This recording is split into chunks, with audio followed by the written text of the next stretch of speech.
Inside a large tent with a black roof beam, a person in a light blue sleeveless dress stands near a wooden podium while seated audience members face toward the front. An American flag is visible in the background.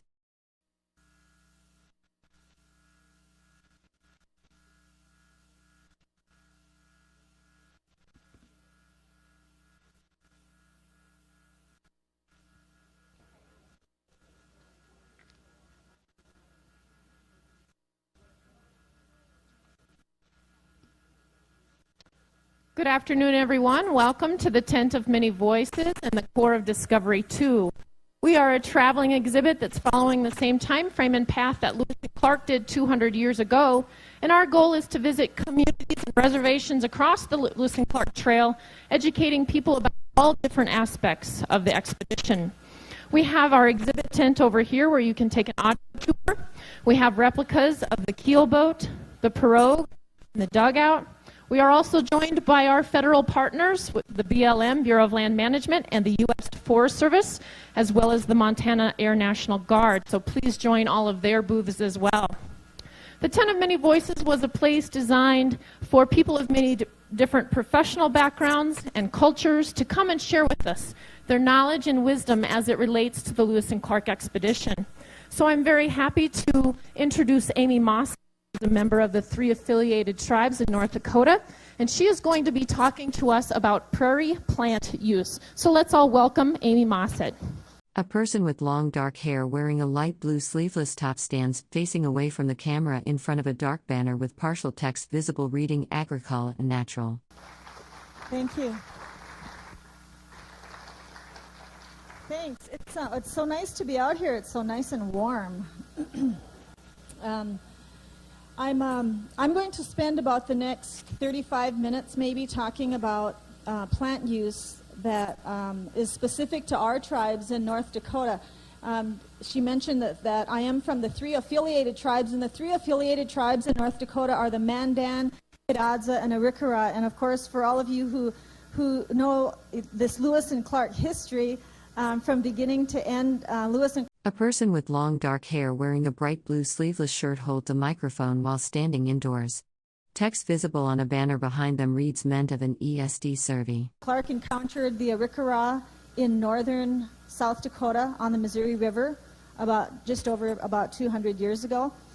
They encountered the Mandan in October of 1804 on the Missouri River still, but it was right in the center of North Dakota, about 1 hour north of present-day Bismarck, North Dakota. And then 7 miles up the river on the Knife River, Lewis and Clark encountered the Hidatsa. I am not Arikara. I am Mandan and Hidatsa, and I am... A person with long dark hair holds a microphone while speaking in profile.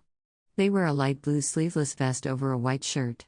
Behind them is a dark banner with partial text visible reading Agriculture and Ice, DEP. Specifically, Nuata Mandan, which are the Mandan who live on the west side of the Missouri River, and I am specifically Awadicha Hidatsa, the tribe really actually the Awadicha Hidatsa are the first people who lived in North Dakota. We preceded the Mandans, we preceded everybody. And the Awadicha Hidatsa, of course, there was a village named for us, and we moved around, but our last real permanent village in North Dakota was on the Knife River, on the south bank of the Knife River, and that, interestingly enough, is the village that Sagagawea lived in with her French fur trading husband, Toussaint. A close-up view of a vehicle or equipment with Department of Agriculture and Forest Service text visible on its dark side panel. Cardboard boxes and supplies are stacked in the background. Charbonneau, and that was the village she left from to join the Lewis and Clark expedition, and that was the village that she returned to in August of 1806 when Lewis and Clark came back through what is now North Dakota and then proceeded on the journey back down to South Dakota. St. Louis. Yeah, they did go back through South Dakota. How could they forget South Dakota, especially on the journey up? Today I want to talk about plants and how we use plants, and really how, and this is really specific to all tribes, that we lived with the earth's abundance because the earth provided abundance to all of us and we shared in that. And in the short time that I have, I want to talk about how we use plants for everyday use, how we use plants for to supplement our gardening, how we use plants for food, and then how we use plants just for our dwelling places. Probably the most important plant, like I can't say the most important plants because all of the plants were important. Am I hitting the right button here? Oh, okay. This is a village that was painted by George Catlin in the 1830s, and this village is Awadikha. This is the village on the south bank of the Knife River. And if you went into an Earth Lodge village, you would see these massive structures. These are our Earth Lodges. We did not live in teepees. We were not a nomadic tribe. The Mandan and the Hidatsa and the Arikara were agricultural people, and we actually farmed the land on the northern plains about as far north as you could farm. And we farmed successfully. And tomorrow afternoon at 5 o'clock, I'm going to do a program on traditional Mandan and Hidatsa gardening. And but these Earth Lodges, they're not very impressive from a distance. I don't think they are. They're not really impressive until you get inside of them, and then you see the structures, and you see these massive, gigantic cottonwood logs that were used to build these Earth Lodges. And the interior of the Earth Lodge, the logs were so gigantic. The men would bring the logs in, and they would help set up the four corner posts in the interior of the lodge, and then the women brought in the rest of the logs and basically built the villages with cottonwood logs. And the reason I wanted to mention this is because cottonwood was really important to us. It provided fuel for the fires. There was a huge fire pit in the center of the Earth Lodge. It provided feed for the horses. And these Earth Lodge structures were large enough that in the wintertime, very often, or in the summertime, we would bring the horses, or the best horse that we owned, that we did not want taken by our enemies, and we would actually bring them inside the lodge. And there was, in some of the A person wearing a light blue sleeveless top speaks into a microphone indoors. They stand in front of wooden architectural elements and dark fabric backdrop, with partial text visible on the right side of the frame. Larger lodges, right in the interior of the lodge, there would be a little corral place where the horse may have been kept overnight, because we were enemies with the Sioux. And we always took each other's horses. I mean, that's what the men did. And horses were a very valuable animal to all of our tribes. So anyway, the cottonwoods were really important because they provided our home. They provided the fuel to keep the fires burning so we could cook our food, warm up the lodges. It does get rather chilly over there in North Dakota on the northern plains. I know that William Clark recorded on January 10th in 1805, I think the temperature dropped to 40 below, but I think it only registered 40 below in his journals because that's as far as the temperature would drop. I mean, it only went to 40 below. And I know that this January 10th in 2005, it was 49 below in Newtown, North Dakota. And that was the regular air temperature. So it could very well have been much colder than 40 below when Lewis and Clark spent the winter with us.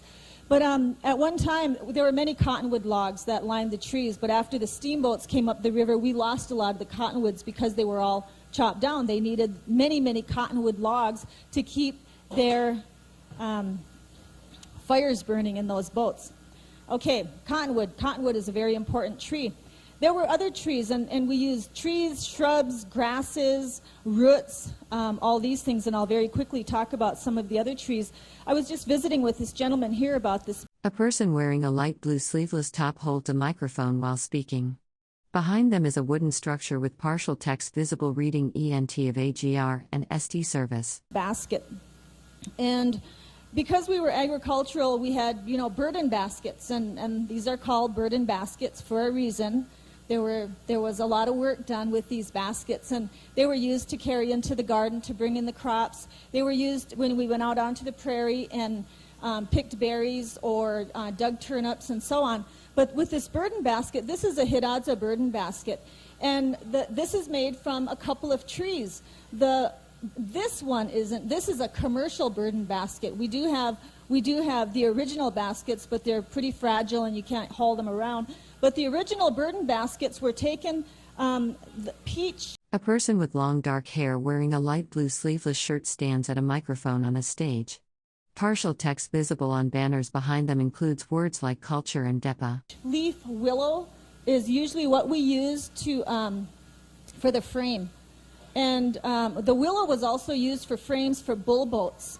And that, of course, was our water vessel out there on the river if we needed to cross the Missouri River or cross the Knife River or travel back and forth any short distance. I don't think you'd really want to travel too far in a bull boat because, I mean, they generally didn't leak, but, you know, eventually that hide would get soggy if you leave it in the water long enough. The woven part of this basket is made from the inside of the bark of green ash, the green ash tree. And green ash, of course, you know, is a really hard wood. And so green ash was also used with the branches of a green ash tree. We also used those branches or the sticks for the handles. A close-up view of woven material in cream and burgundy colors, showing an intricate herringbone or chevron pattern. The weaving appears to be a basket or textile with light-colored strips interlaced over darker fabric strips. On our hoes, and this is, of course, my garden hoe for my traditional garden program. My garden hoe that I use in my real traditional garden, I think I got from Menards or Kmart or Walmart or someplace like that. But the green ash is what we used for a lot of our garden implements. We also used a green ash for the scapula, the buffalo shoulder blade hoe, and also for the digging stick, because green ash is a very hard wood. All of the other... A person in a light blue sleeveless dress stands beside a dark sign listing government departments including agriculture, forest service, and education. They gesture while speaking indoors. Trees they're kind of in between the tree and the shrub category, are like the chokecherry trees.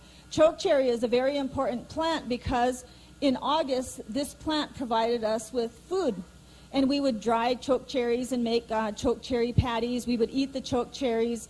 And they were, I mean, they're very healthy berries. The chokecherries are also used for medicine. Chokecherries are the berries themselves. The juice from the chokecherry is a medicine that you would use to keep your blood healthy.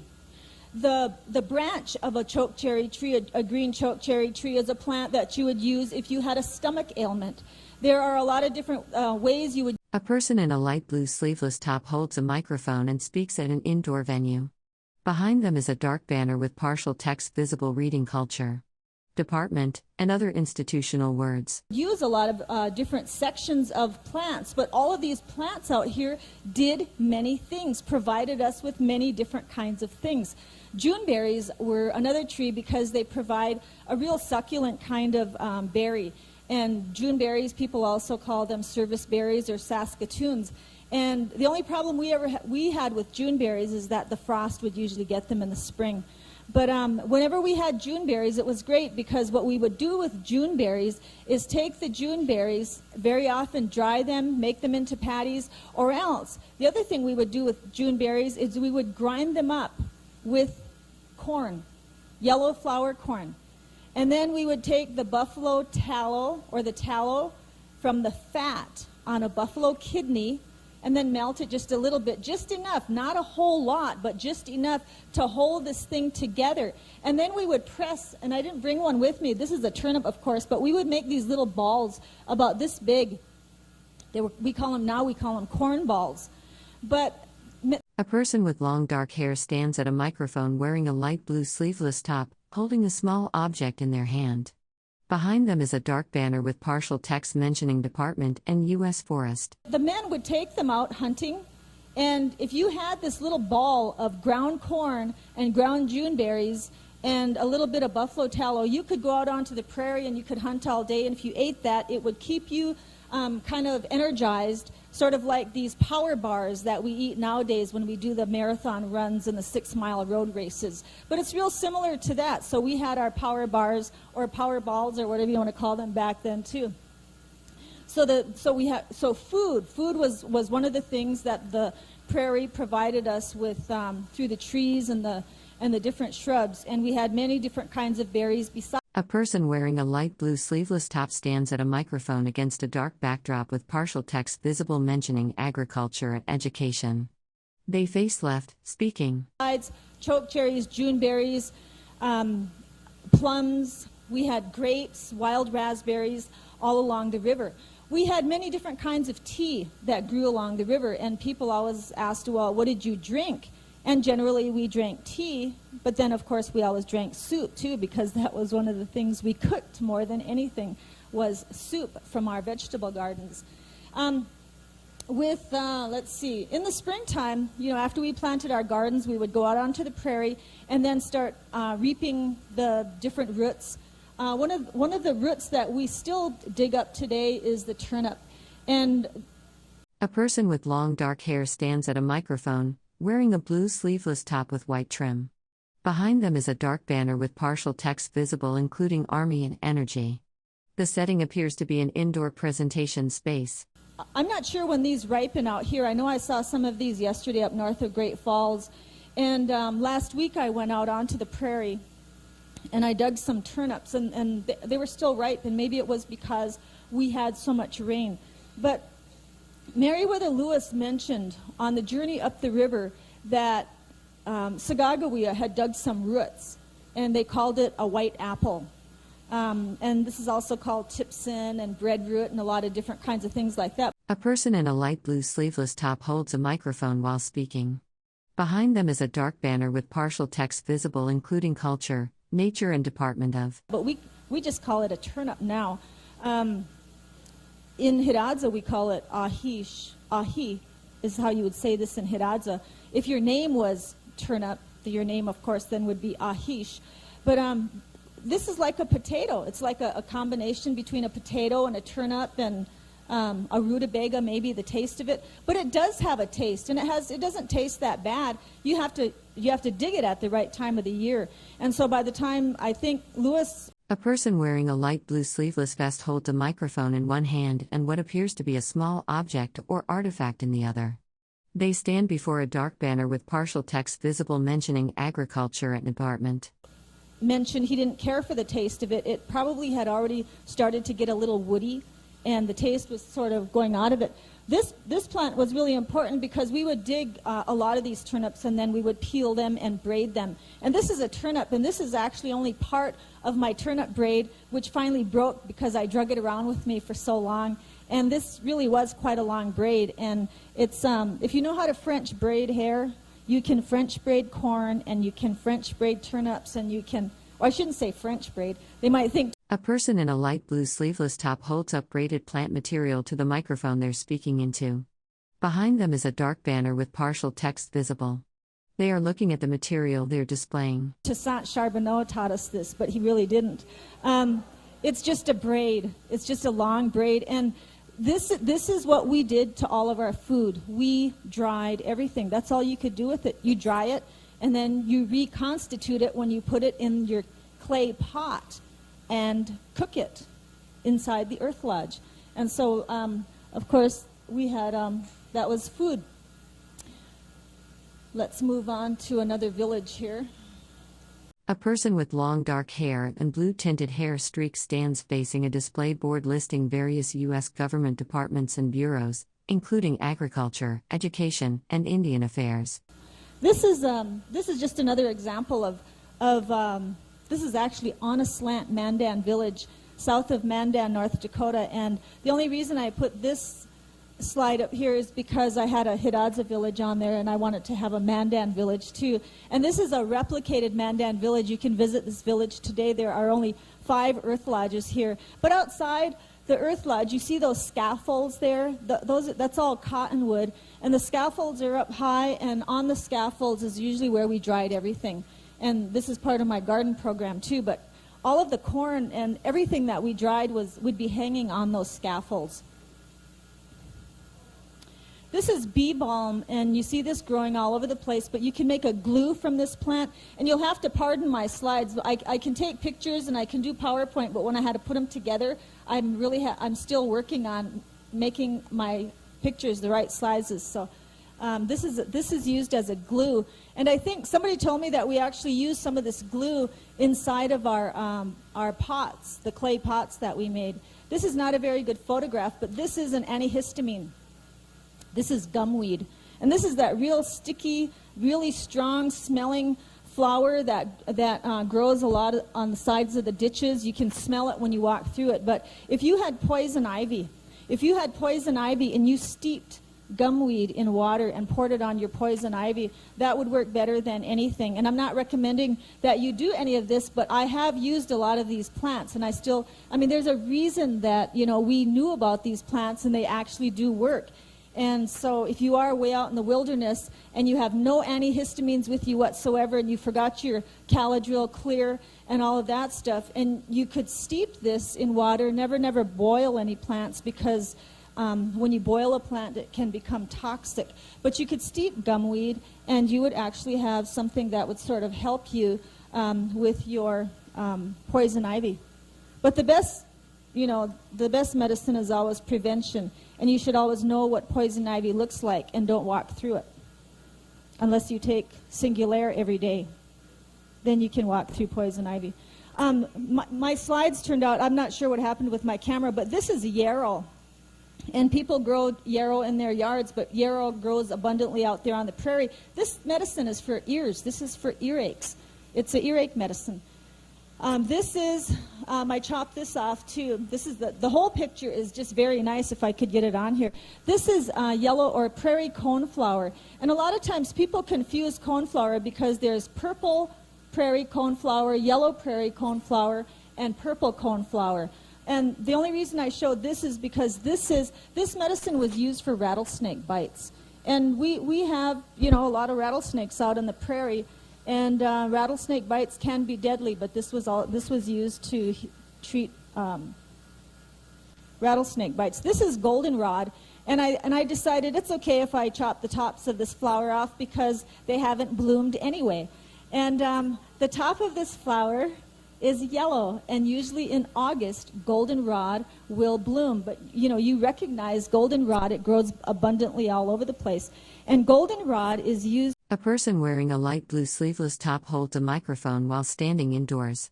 Behind them is a presentation board on the left side, and the setting appears to be an indoor venue or conference space. For your complexion. And when people had any kind of skin ailment, this again was a plant that we would steep, and then people would make poultices or different kinds of things, treatments.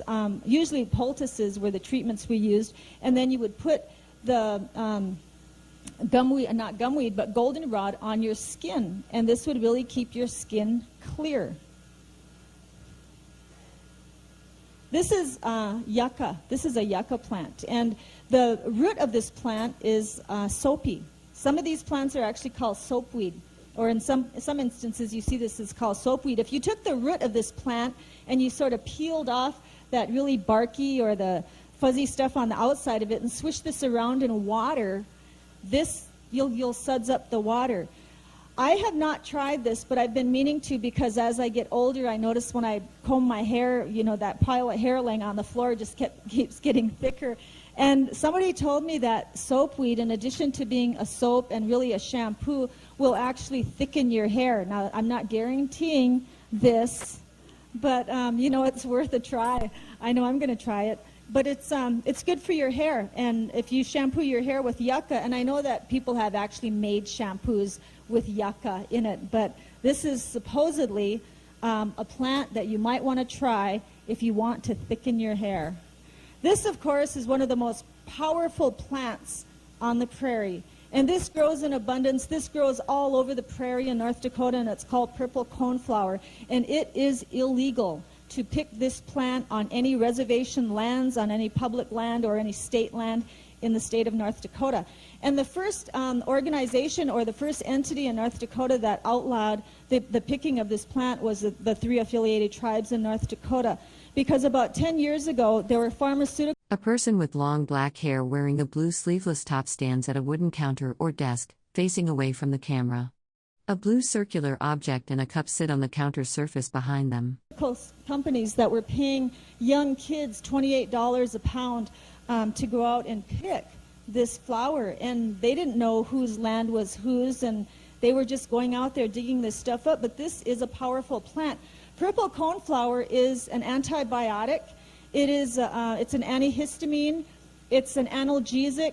This plant was used for everything. If you have a toothache, or if you have any pain anywhere in your mouth, if you take the root of this plant and you put it in your mouth will be instantly numb. It's an anesthetic. Purple coneflower is used today. People buy purple coneflower as a preventative medicine to boost your immune system. And we used this plant always. And people still use this plant today. They still make it into a tea. But you can buy purple coneflower over the counter, of course. And with all of the herbal remedies and all these different kinds of medicines, though, it's always important to remember to consult with a doctor before you use any of these medicines, because our systems are all different, and so you have to be real careful. A person with long black hair wearing a light blue sleeveless top stands facing a vehicle marked Department of U.S. Forest Service. The interior of the vehicle is visible through an open window. About using plants. Purple coneflower is also used for snake bite. And there's just another picture of the purple coneflower. This is, I just had this most beautiful picture of this beautiful yellow flower, but it got chopped off. And it's there in my computer, but I couldn't get it into that little screen. I tried everything. But I was thinking yesterday, I took this picture just yesterday, and I have some other pictures of these beautiful flowering cactus plants. And, one of the things I think that Meriwether Lewis liked the least, or one of the things he complained about the most, was prickly pear cactus.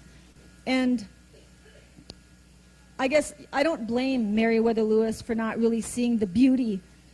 A person in a turquoise sleeveless top holds a microphone and speaks while standing indoors. Behind them is a dark banner with partial text reading Ment of Agricole and Rest Service, with shelves of items visible above. In that yellow flower, so it's okay if I chopped it off, because he had so much trouble with that prickly pear cactus. And I was out there taking pictures yesterday, and I had one little thorn that I knelt in, and I was wearing really thick denim jeans, but just a little, not even a quarter of an inch thorn in my leg. But you can imagine stepping in this cactus, and it can penetrate your moccasins. It's a terrible plant. It breaks. A person stands next to a dark vehicle with text reading Department of Agriculture and Forest Service visible on its side. They hold an object in their hand while smiling at the camera. Breaks off those little spines on there are real dry, and they break off inside your skin, and before you know it, then you're having all kinds of skin ailments. But this and the gnats. We had it all yesterday on that walk out to the Sulphur Springs, but we also had 45 SPF sunblock, and we had off, the real powerful kind that was kind of nice scented, and we also had an umbrella. A person in a light blue sleeveless top holds a microphone while standing in profile before a large black banner. Text on the banner references the U.S. Forest Service and Department of the Interior. And we took all of that out onto the trail, so it made it a little more comfortable on the walk out there. But I really did feel for Meriwether Lewis. He's not my favorite hero of the Lewis and Clark expedition, but I couldn't help but feel sorry for him yesterday as I was walking back from the Sulphur Springs. And of course, the Sulphur Springs, that's the place where Sacagawea nearly died. And I often wonder, how this history related to her would be interpreted today if she had died here in Montana. I think that would have been a real interesting story, because she almost died at those Sulphur Springs, or near that Sulphur Spring north of Great Falls. Let's see, I think this might be my last slide. A person with long dark hair wearing a blue garment stands at a podium or counter inside a tent. Behind them are signs displaying text related to government departments and bureaus. Yeah, we'll just leave that last slide up there in memory of Meriwether Lewis.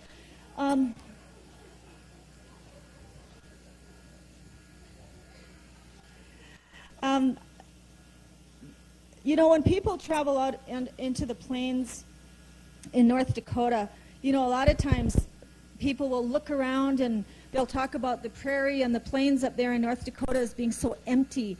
And they'll look around and they talk about how treeless it is. Well, we did have trees along the river at one time, cottonwood trees in great abundance. But the prairie is really quite a treeless place. And I think a lot of people today, even today, would walk out onto the prairie and they'd look around and they'd say, there's nothing out here. But for all of us who've lived there forever on the plains, not just in recent years, but for thousands and thousands of years, I know that my ancestors who were living at all of those villages all along the Missouri River, all the way throughout the central part of North Dakota and further south of there, I know that when they walked out onto the prairie, or if they needed something, whether if it was for food or for the home or to care for the children or for ceremonial uses, if they needed anything, they would walk out onto the prairie and they would look about the prairie and they would never think, gosh, there's nothing out here. I know that when my ancestors walked out onto the plains, they would look out there and they would say, everything we need to survive, it's all out there.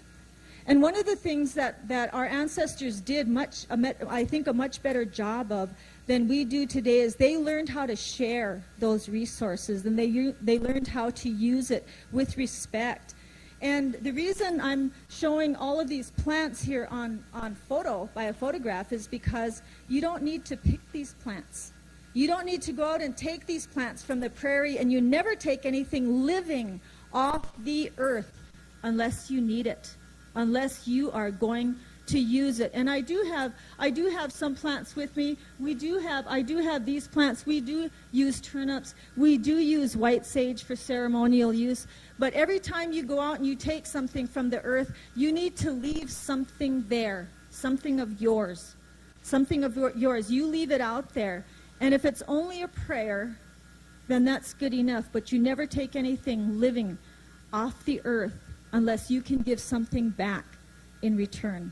I want to thank you so much for being here this afternoon. And if you have any questions about how we use plants or the Mandan and the Hidatsa in North Dakota, I have just a couple minutes here to answer any questions you might have.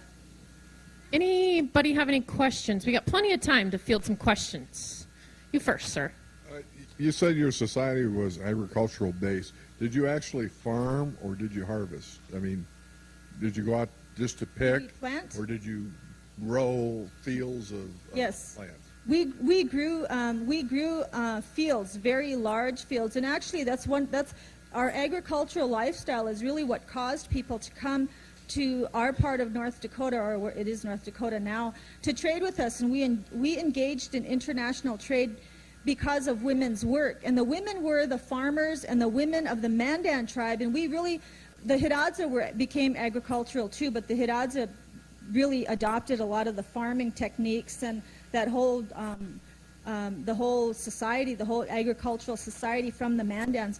But the Mandans planted 13 different varieties of corn, and I'll have a lot of those varieties here tomorrow. Today we still plant all of these varieties of corn, not because we need to, but because it's important for us to teach our grandchildren and our daughters how to plant these. But we had blue, yellow, red, white flour corn, we had flint, we had sweet corn. We planted several different varieties of beans, different varieties of squashes, and and we had sunflowers. And then later from the Arikara and some of the tribes that lived lower on the Missouri River, we planted, or we traded for some of their watermelon seeds. But it's real difficult to grow melons up on the northern plains. But yes, we farmed, and it was the abundance or the surplus of our crop that we used as one of the most important items of trade in the Mandan society. And then in the Hidatsa, the most important item of trade there was probably the Knife River flint,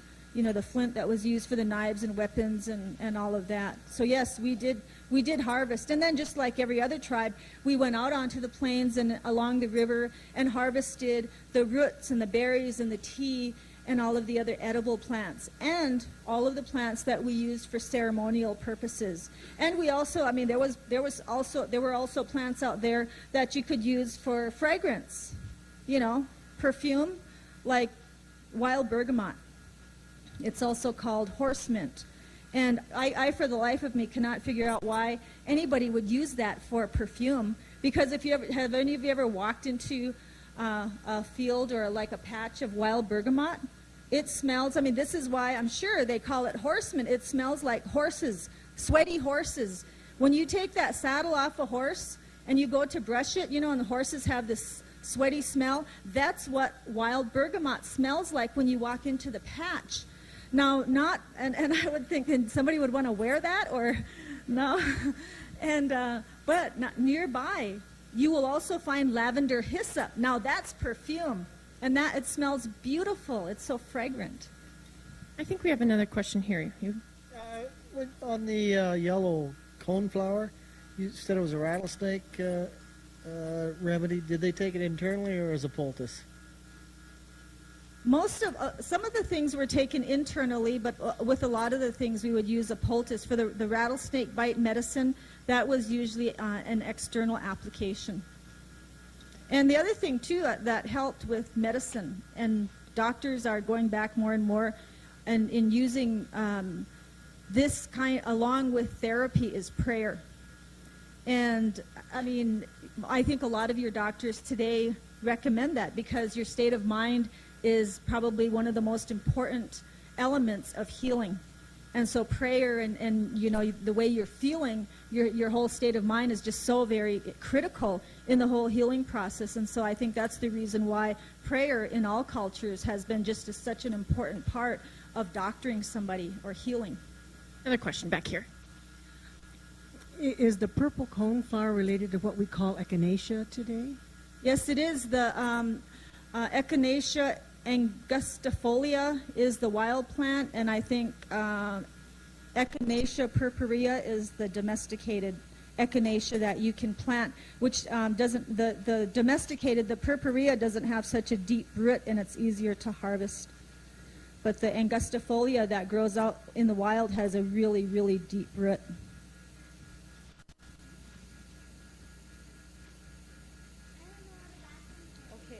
Could you tell us how you stored your corn and your food, like for year-round?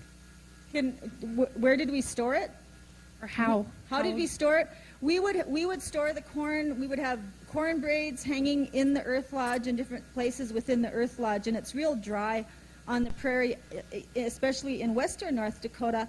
It's real dry. You'll see, I think archaeologically, that none of our ancestors ever really lived in eastern North Dakota because it's a floodplain. But of course today our highest population is in eastern North Dakota. But it's very dry, and so it's easy to dry corn in real dry weather, real arid climates. And then we had cache pits. We had these gigantic, really tall underground, they'd be like root cellars, and they were bell-shaped, and they were so deep. For me, I would need a real tall ladder to get down into that cache pit. But the cache pit was hollowed out, and the Corps tried to, sort of replicate this as they were up here, but they didn't seal their cache pit, and their stuff got all wet, or they discovered that on the way coming back through Montana. But we had these huge bell-shaped cache pits, which would be similar to the root cellar, except they were lined. They were lined with prairie grass, and they were lined with clay, of course, and then they were lined with prairie grass, and then we put the corn in certain sections, and then the beans and squash, all of this stuff. Once it's dried completely, you can store in the cache pits, and it'll just last there forever. And the reason we put the cache pits out onto the prairie is because everybody knew where we lived. We were permanent. And so all of our enemies knew that we had a huge food supply, and we had to put the cache pits out onto the prairie and then mark them in a certain way so that we all kept track of our own cache pit. And then when we needed food, then we would go out and get it out there. But the key there was to keep everything completely dry, or to get it as dry as you could before you put it in the cache pit. And even in recent years, there have been cache pits that were unearthed or that fell through, when the movement of the river, and the banks would cave in and a cache pit would be exposed. And there have been seeds that were taken out of that cache pit that were regrown. So it's amazing how long that food would keep. Any other questions for Amy? Oh, one over here. Couple. There's some really good questions. You mentioned that the women did the farming. What did the men do? The women did all the work. The women tilled the soil. I'll talk about gardening tomorrow. I'm going to talk about women's work tomorrow. So you women, you got to come back and hear this. You men, you probably won't want to hear this. But the women, they built the homes. They maintained the homes. They owned the homes. They built all the tools, or they constructed all the tools that went into the garden. The women they planted the crops. They harvested them all summer long. They took care of a garden. These were massive gardens. The women took care of the children. They taught the children. When you were born into your mother's society, and you lived the way of your mother your entire life. That's where you got your identity. The women engaged in trade. The women owned horses. The women really helped to sustain the culture. The women in the Mandan tribe grew corn to the extent that there was such a surplus that people came from many, many tribes first, even enemy tribes, and then later explorers, the British, the French, and then the Americans came in and traded with the Indians. That was all a result of women's work. And people always say, well, what did the men do? And I always say the men did sports. Just like today, nothing has changed. The men went out riding horses, and they went hunting, and I'm just kidding. The men worked. The men helped the women. The men protected the women. The men were the warriors. And our tribes were living in a war society, and we had enemy tribes, we had allied tribes, and we're talking about, really some magnificent warriors that would descend upon our villages, and they could wipe out and burn an entire village.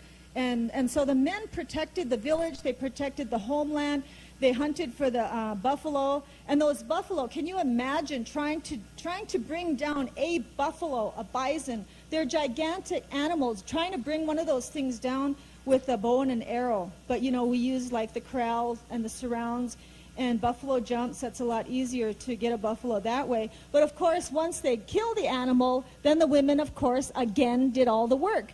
And took the hide, made a bull boat, took the meat, dried it, took the hides, tanned it, made their husbands real fancy ceremonial robes like you see these men wearing on all these Mandan pictures out there. You think those guys made those outfits? No, the women did. The women, and when you think about how much work the women did and how long it takes to do the garden, and yet to have time to do that kind of quill work, because most of the work on these robes is not really beadwork, it's all quill work, porcupine quill, bird quill, and beautiful designs. And even the baskets, the baskets had beautiful designs in them. The pottery had really nice designs on them. And so the women worked really hard. Thanks for that question. Good question. The women tan the hides. How did they tan them? Didn't? I've heard they chewed them, but they couldn't chew a whole buffalo hide. Oh no. Wouldn't have any teeth left. No, that would be no. With buffalo, with hide tanning, you would take the brain from the animal, and from whatever animal that you brought back, whether if it was a deer or an antelope or a buffalo, you would take the brain from that animal, and the brain from that animal is the only brain you would need to tan the whole hide. You'd need your own brain too, but you'd need that. You'd mix. There's a mixture of the brain and then some oil, and then you scrape all the hair off the hide unless you wanted a hair-on hide, and then I think that would be even more difficult. I'm not sure just handling a buffalo hide because they're heavy. I fleshed a buffalo hide with my 12-year-old daughter, and it took us all afternoon to do that. And I had an electric drill, so I made my own frame, and I had a deck out in the back, and I have running water with a hose. And this was a gigantic buffalo hide, and it was only a 2-year-old buffalo. And we had Chicago cutlery, and we didn't use a flint knife scraper. But when the women, they would flesh the hide with a flint knife scraper, and then they would scrape the hair off the hide with the elk horn that had a flint knife blade attached to it. Scrape all the hair off, and then you rub that brain and oil mixture into the hide after it's all washed and stretched out.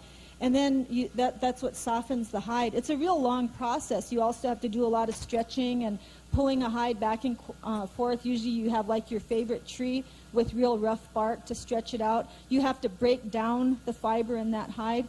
And then when it's all done and you have this beautiful white hide, and I have hide that I'm bringing with me for my program tomorrow, because you can see the white hide, once it's done, it's so soft.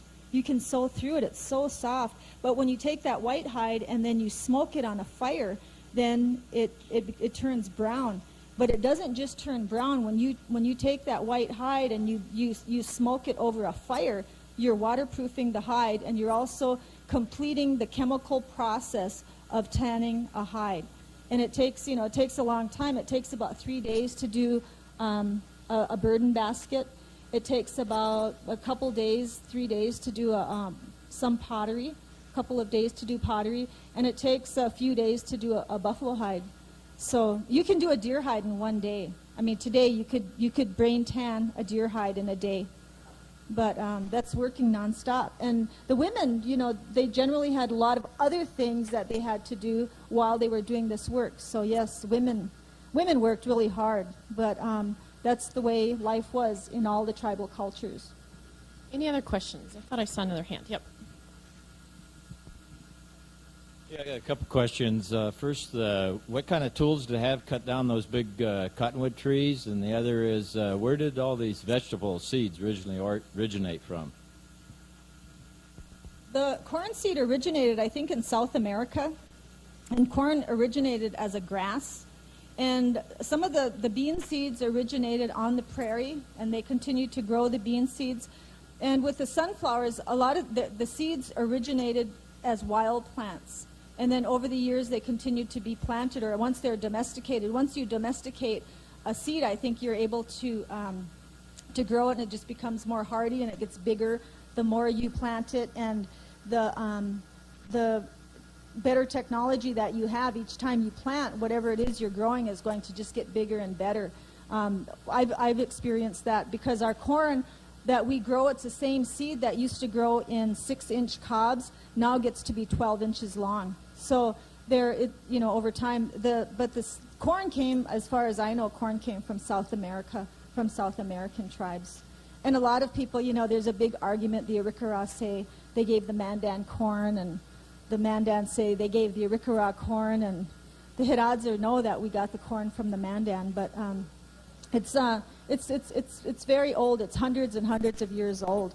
And I do know that this is way before my time, because the Mandan have been planting corn along the Missouri River for the last 1,000 years. And 1,000 years ago, we were at the border of Nebraska and South Dakota, and the Mandans were farming there. Question up front here, just so everyone can hear. Are there any legends in the Mandan or Hidatsa about Nordic inclusion? You hear these stories about the blue-eyed Mandans, and that there were possibly Scandinavian people that got over into that area. That's... Your people. Are there legends in your people about that? There's this legend about the Welsh that came over from, around 1100 or something like that. But that didn't come from that's not a legend from our culture. That's a legend from Welsh culture. And there actually are Welsh people, or people in Wales who have contacted our tribe and asked how they could get enrolled with the Mandan tribe. And there are people from Wales who have come to North Dakota just to visit the Mandans because they really believe that story, but it is a myth. And the blue-eyed Mandans is also a myth. By 1738, although in 1738 when La Vérendrye came down from France, not France, but from Canada, And he came down, I think on foot. He didn't have horses in that first trip when he came in. But he mentioned fair-skinned Mandans. And I think that in the Mandan tribe, I think that there was some deficiency in our color, the hormones or the pigment in our skin. I think there was something there, some genetic deficiency perhaps, that affected the pigment in our skin and our hair, because the Mandans didn't have blue eyes and they didn't have blonde hair. There were Mandans who had sort of grayish colored hair and grayish colored eyes and kind of lighter complected skin. But usually by August that would all be taken care of and they'd be really dark again.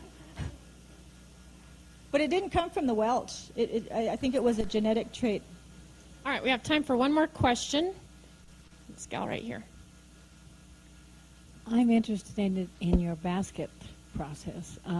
Is there a certain time of year that you have to harvest the wood that you use? Or is it part of some bigger part of your maintenance of your culture? With the burden baskets, there was a certain time, but there was really a certain time of the year that we did everything. When, for example, as soon as the water broke up on the Missouri River, it was time to go out and garden. And as soon as the geese flew back, that was another sign that it was time to garden. But as soon as the water broke up on the river, you would assume that the ground is starting to thaw, and so then it would be time to go out and do the gardening. But usually it's around April or March or April that you're supposed to go out and get the trees. And what you want to do is you want to get the bark from the inside of the tree before the sap runs through the tree. That was the time of the year.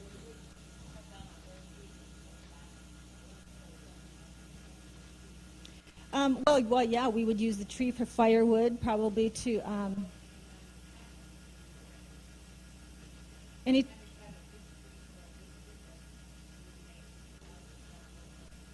Well, with a basket, you wouldn't cut a big tree down for a basket. You would cut a small tree, and the trees, the willow. If you see how willow grows kind of like weeds, and along the rivers we would get.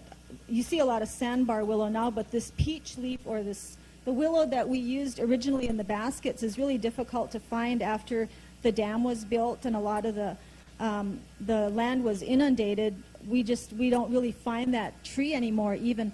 But yeah, you would use everything. You wouldn't waste anything with a sweat. You know, when you had a sweat in the earth lodge, and after you burn the rocks so many times, you take the rock and you use that rock over for something else because it crumbles and it becomes real crumbly, and you could use it in the pottery because that rock has been burned so many times, and for some reason it helped pots when you put them together, and it would help to keep them from cracking when you fired the pot. And I'll bring some pots over here tomorrow. So yeah, we used a lot of things over and over again, or sort of recycled in every way that we could so as not to be wasteful. And again, you know, when you go out and take a tree to make yourself a basket, you would, you know, offer a prayer and you know, you wouldn't be wasteful or take a great big tree if you only needed a small one to make your basket. All right, let's thank Amy Mossett for joining us today. Thank you.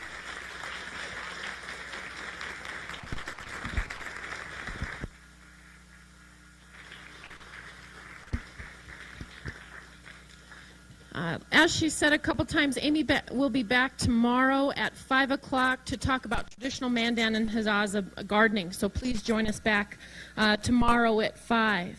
And what? Oh, and granddaughter gets to help her with the gardening program. So we're going to continue with our programming for the day. At the top of the hour, we're going to have a program entitled Grizzly Bears and the Human Spirit with Denise Pingaroth and the U.S. Forest Service. So please join us back here in about 10 minutes for our next program. Thank you and have a good day.